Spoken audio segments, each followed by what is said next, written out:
Hey y'all, welcome back to my channel. Today we are going to make a casserole. This casserole is called Jiffy Cornbread Casserole with ground beef. And as soon as I find my scissors, we'll get started. I've already browned my ground beef and I'm draining it. And we're going to go ahead and work on the rest of the recipe. You're going to need 2 boxes of Jiffy cornbread mix. This is what it looks like. You're going to need 2 boxes.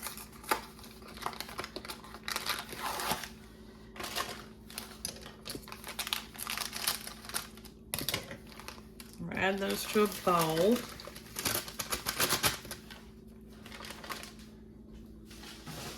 And then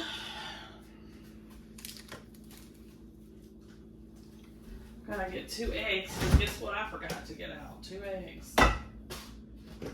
Completely forgot. That's the only thing that I missed. So let me grab those real quick. I'll be right back. Alrighty. I'll go ahead and add that.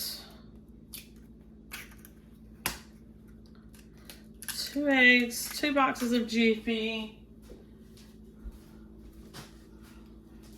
and then your milk is going to be kind of, milk that you have to add, the measurements are kind of tricky, but it's not that tricky, but a little bit different.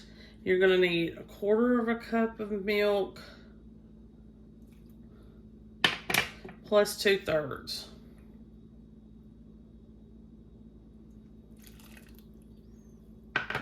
All right.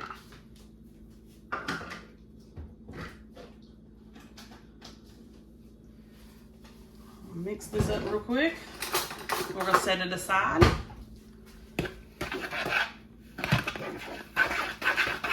So just mix it up. Oh, and you need to make sure that your oven's preheated to 350 degrees. Get this mixed up real quick.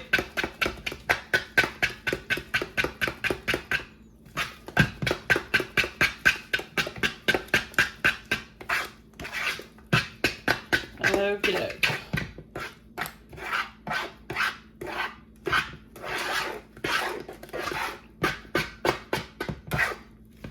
You're going to set that aside.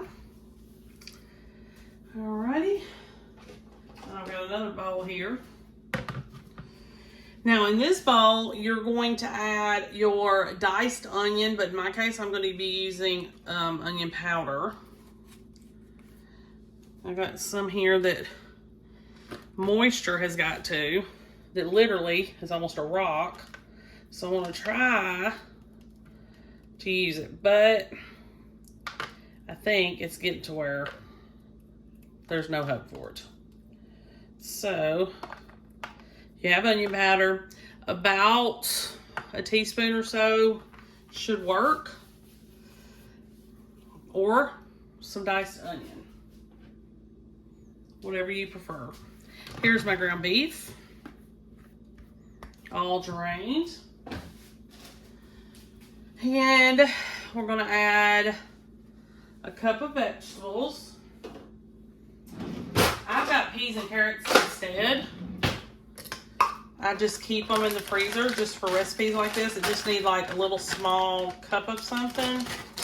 So you can do peas and carrots, you can do just peas, or you could just go ahead and do the mixed vegetables. It's up to you.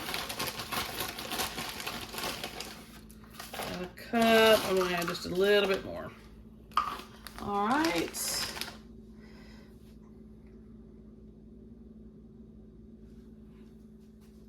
Okay, you need to add 1 can of cream of chicken soup. I had half of a big can because that's all I had. And then, let me check everything, make sure that we got everything we need. You're gonna add half of your cheddar cheese at this point, which is basically a cup. And then you're gonna save a cup.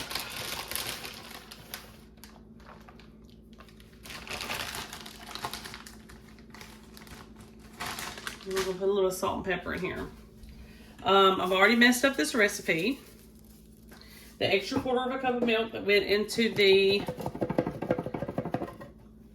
Jiffy was not supposed to go in there. In such a hurry that I didn't pay attention. But if you do that and you're like, great, now what? It's going to be okay. I don't think it's going to hurt anything.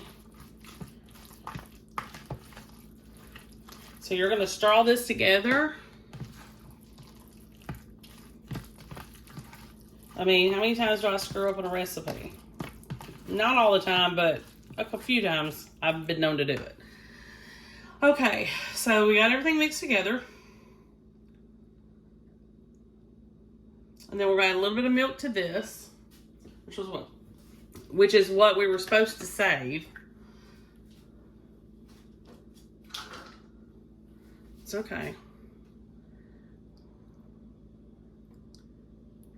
All right. What I did, so no biggie. It'll all work out. You'll need that to keep your mixture from drying out as you bake it. Okay, now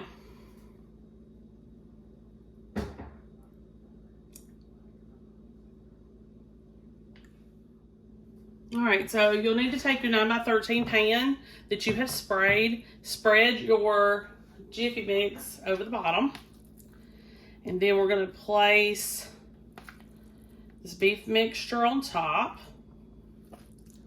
And I'm going to just kind of dollop it here and there. Because, I mean, it's not going to spread perfectly. Not with that Jiffy being on the bottom. It's just not. So, just kind of spread it out as even as you can. Doesn't have to be perfect.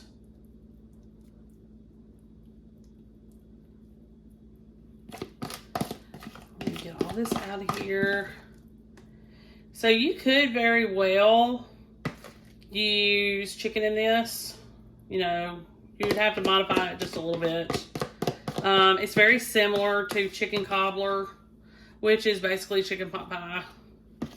I feel, you know, except for the cheese part. I don't think I would put cheese in it. And then that's basically all.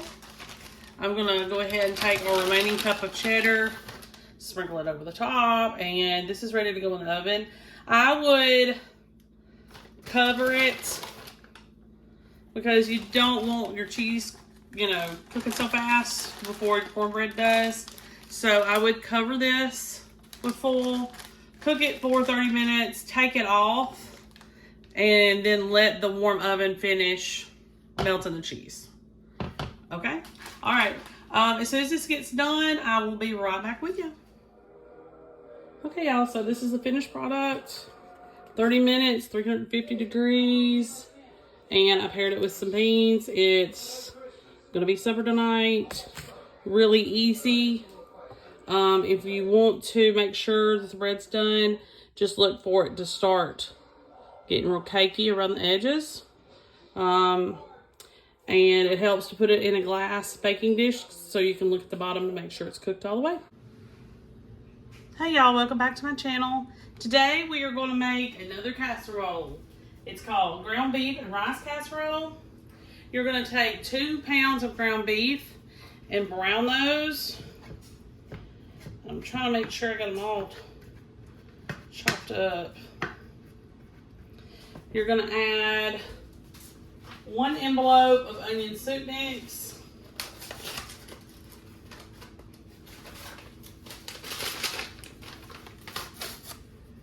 Go ahead and add that in. You probably need to cook this while you have the soup mix on, but I didn't do that. I just wanted to do it separate. This is drained ground beef, by the way. Cooked it, drained it. I'm adding the onion soup mix now. And then we're going to add the rest of our things. We need to add our soups. We've got 2 cans of soup, cream of chicken, and a cheese soup. And then we're also going to add sour cream and mix that together. We get a spoon.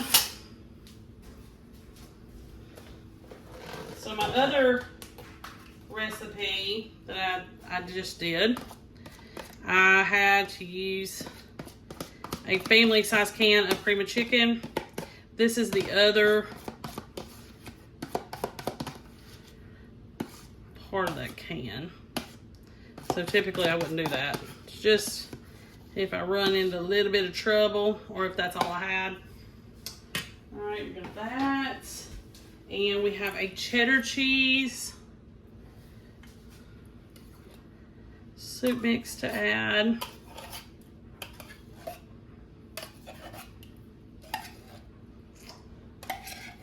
Let me go ahead. I'm gonna go ahead and preheat my oven. 375 is what it needs to be preheated to. I have a wonky oven, so I usually have to increase it by about 25. But you can do yours. 375 is what you're supposed to be, but you can do it however you need to. All right, so we've got some onion soup mix in here, our 2 cream soups, which is chicken and cheese, and we have our ground beef. Now, we're gonna add our sour cream, and I'm trying to check to see how much I need of that. Okay, we just need half a cup, but not much at all. I'm just gonna eyeball it. That's about a third. 2/3, just a little bit more. Alrighty. So I'm gonna add all this, mix it all up.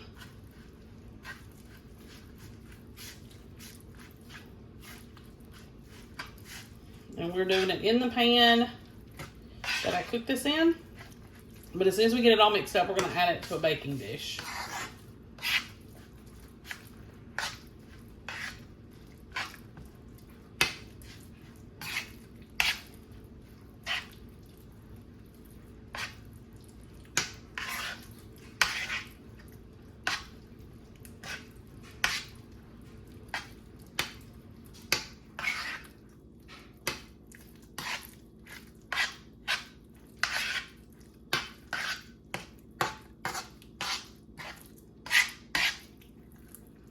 All right.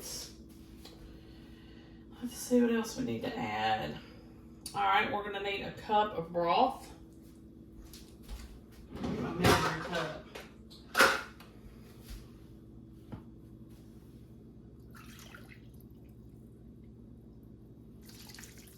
of broth. Mix all that in there very carefully.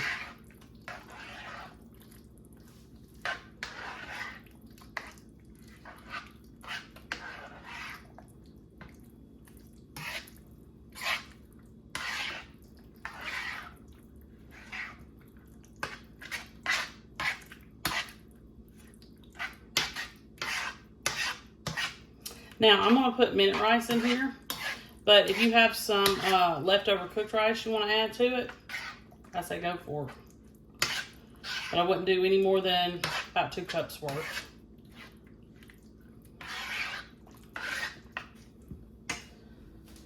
All right, let's see. We need 1.5 cups of the instant rice. We're going to go ahead and add that in.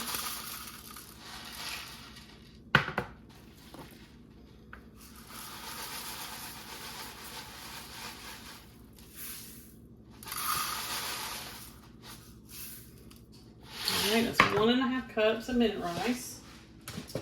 And then I need to get our cheese. Okay. Stir all this up.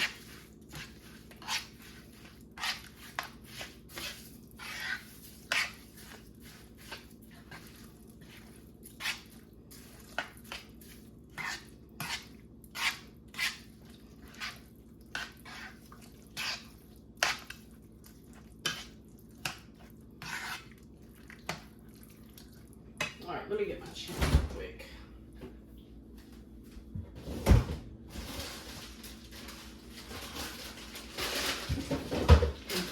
forgot to grab that. So you need 2.5 cups worth of cheddar, but you're only going to put 2 cups in the actual dish, and then we're going to do the 1/2 cup on top. So, there's 1 cup. I'm going to reserve this little bit left in that pack for the top. And we'll do another. And I'm just using extra sharp because that's what we like, but you don't have to do that. All right, stir this up. Now I'm hoping that the liquid that we put in here is going to be enough, but I have about 1/3 cup or 1/4 cup of broth set aside just in case it looks like it's drying out and I need to add something. So you can always just remember that you can add just a little bit, not too much, if it looks like it's drying out in the oven. All right.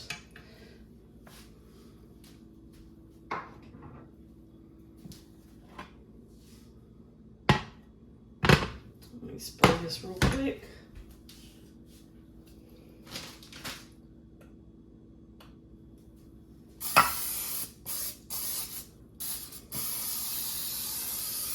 Make sure it's easy cleanup.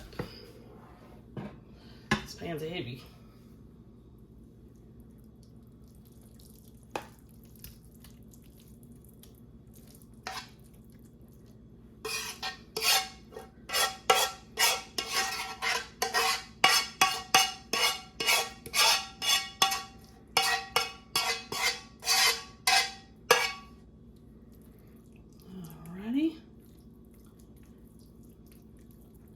So this is like a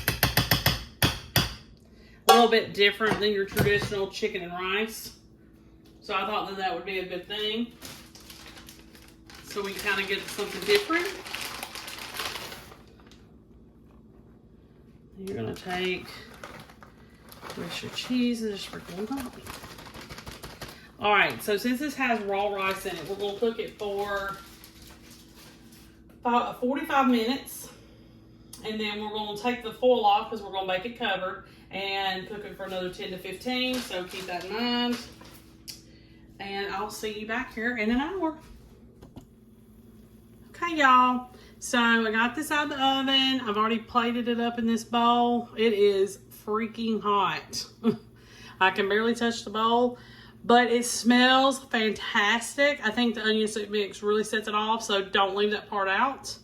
If you do, I don't know, I think you're doing it an injustice. This is something cheap, of course, because you know that's mostly what this channel's about. I think I paid a little bit extra for the cheese soup because that's not typically something I get, and not everybody makes it. I've only been able to find it with it, you know, under the Campbell's brand. But it always gives a lot of flavor, so it's something I would not leave out typically. Perfect dinner. I am going to pair this with some corn on the cob, but my corn on the cob's not done yet. So I decided to go ahead and take it out of the oven, let you see what it looks like, how it turned out, and it did fantastic. You can let it just kind of sit in the hot oven for an extra 15 minutes at the end and let it get a little crispy around the edges because I know some people like that. But really easy, really simple, smells fantastic. So I think it's going to taste really great. Make sure you like and subscribe. I'll see you next time.